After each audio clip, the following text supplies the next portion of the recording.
De mon côté, je voudrais vous proposer quelques réflexions à propos de gouvernance et de patrimoine. Et pendant cette crise, en fait, est-ce que vos actionnaires ont été présents? Est-ce que vos administrateurs vous ont soutenu?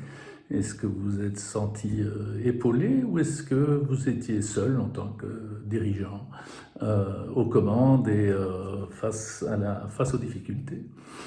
Euh, Par exemple, après cette crise, quand on en sera sorti, est-ce que vous aurez envie de modifier votre conseil d'administration pour avoir plus de soutien, plus d'expertise et pas simplement un organe qui est obligatoire et légal, mais qui jusqu'à présent peut-être ne vous a pas apporté grand-chose?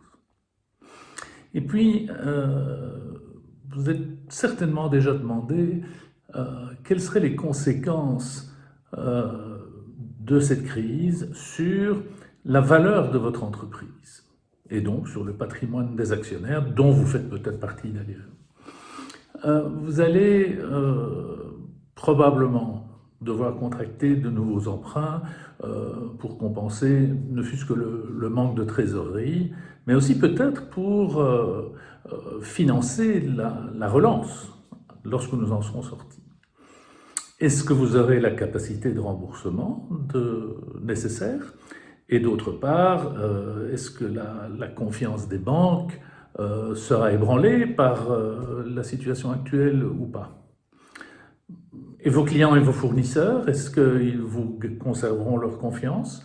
Est-ce que la manière dont vous avez géré la crise aura des conséquences sur la relation que vous avez avec eux, c'est-à-dire sur le business futur, ou pas réellement? Vous n'êtes évidemment pas responsable de cette crise et donc il n'y a pas de raison de paniquer. La crise est une difficulté pour tout le monde, ça va avoir des conséquences, mais voilà, c'est une difficulté de plus dans la vie d'une entreprise. Par contre, si votre entreprise était fragile et peu rentable déjà auparavant, certains pourront vous le reprocher quand on sera sorti de cette crise.